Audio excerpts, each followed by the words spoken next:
கயிறினால் இழுத்து கொண்டு உம்மழகால் என் அவமானங்கள் மாற்றினே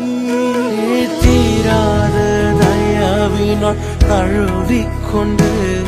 என் வாழ்க்கை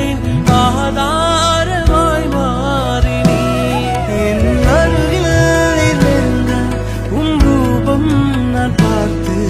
என் சாயம் அழகானதே என்னை உமதா